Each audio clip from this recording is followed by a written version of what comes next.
श्री सच्चिदानंद सतगुरु साईनाथ महाराज की जय। साई शक्ति में आज हम अध्याय 5 और 6 को कहेंगे।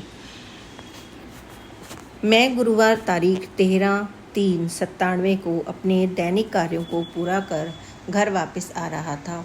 मन में आया कि मैं रोहिणी साईं बाबा मंदिर जाकर बाबा का दर्शन कराऊं। मैंने अपना स्कूटर मंदिर की ओर मोड़ लिया। थोड़ी दूर जाने पर मन में आया कि बाबा तो सर्वत्र विद्यमान हैं ही, क्यों ना घर ही चला जाऊं। और फिर मैं घर वापस आ गया।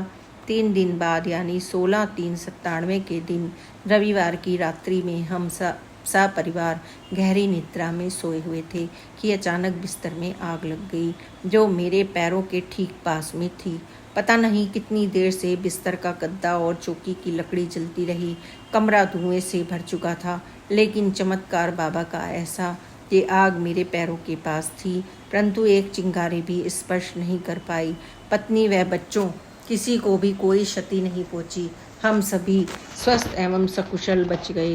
लोगों को आश्चर्य होता है कि ऐसा कैसे हुआ, पर मुझे पूरा विश्वास है कि सारा कुछ बाबा की ही लीला थी और उन्हीं के आशीर्वाद के फलस्वरूप हम लोग सकुशल बच पाए। आग का लगना और सकुशल बचना, ये दोनों अपने आप में ही एक आश्चर्य है। श्री सच्चिदानंद सतगुरु साईनाथ महाराज की जय। अध्याय 6। साईं राम जाप पुस्तिका लिखने से कल्याण। जब जब भक्तों पर विपदा आती है, कृपा निधि साईं अपने भक्तों की रक्षा के लिए किसी न किसी रूप में अवश्य ही उपस्थित हो जाते हैं और अपने दिए गए वचनों का पालन करते हैं। रामचरितमानस में कहा गया है, हरि अनंत हरि कथा अनंता, अर्थात साईं की महिमा, साईं के चमत्कार और उनकी लीलाओं का वर्णन शब्दों में करना कठिन है। फिर भी अपने जीवन में बाबा की अनुभूति आप लोगों के समक्ष अवश्य व्यक्त करूंगी। हर मनुष्य के मन में कुछ इच्छाएं होती हैं, कुछ लालसाएं होती हैं, जिन्हें वह अपने जीवन में पूरा करना चाहता है। फिर भी ऐसी ही एक मनोकामना थी मेरी भी, जिसकी पूर्ति के लिए मैं प्रयत्नशील थी, परंतु अथक प्रयास के बाद भी मुझे नहीं का ही उत्तर मिला। मैं चारों ओर से निराश हो चुकी थी। मैंने हार मान ली और अपने मन को समझा दिया कि यह इच्छा पूरी होने वाली नहीं है। फिर भी मेरा मन इसे स्वीकार नहीं करना चाहता था। परेशानी की इस घड़ी में मेरी भेंट एक साईं भक्त से हो गई। मैंने अपनी समस्या उन्हें बताई कि किस तरह से मेरे चारों तरफ अंधकार ही अंधकार है। उसने मुझे सलाह दी कि राम नाम जाप पुस्तिका प्रकाशित हुई है, उसे लिखना प्रारंभ कर दो।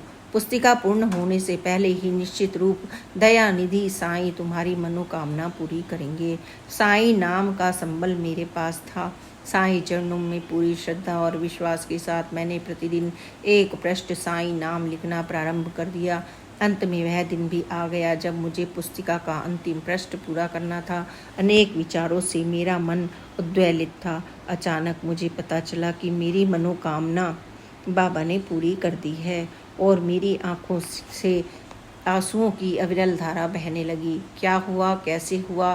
साईं का यह चमत्कार मेरी कल्पना से बाहर था। जिस काम के लिए सब मना कर चुके थे, मैं स्वयं भी निराश हो चुकी थी, बाबा की दया से वह काम पूरा हुआ। आप विश्वास नहीं करेंगे कि उस पुस्तिका के अंतिम पृष्ठ का अंतिम शब्द साईं राम लिखना अभी बाकी ही था। यह चमत्कार नहीं तो और क्या था। इस प्रकार जीवन में अनेक ऐसे अनुभव हुए जिससे मैंने पूरी श्रद्धा और विश्वास के साथ कह सकती हूँ कि बाबा का पार्थिव शरीर भले ही हमसे दूर हो चुका, परंतु बाबा अपने भक्तों की रक्षा के लिए अपने वचनों का पालन करते हुए सदैव भक्तों के साथ ही रहते हैं।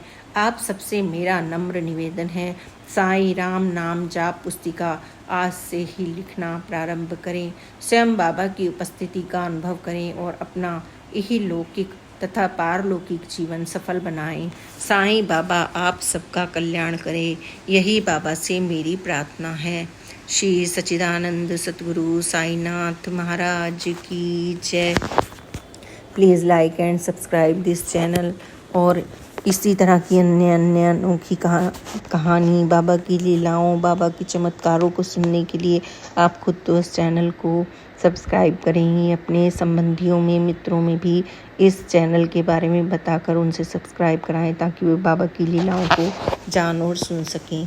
ओम साई राम, जय साई राम, ओम साई राम।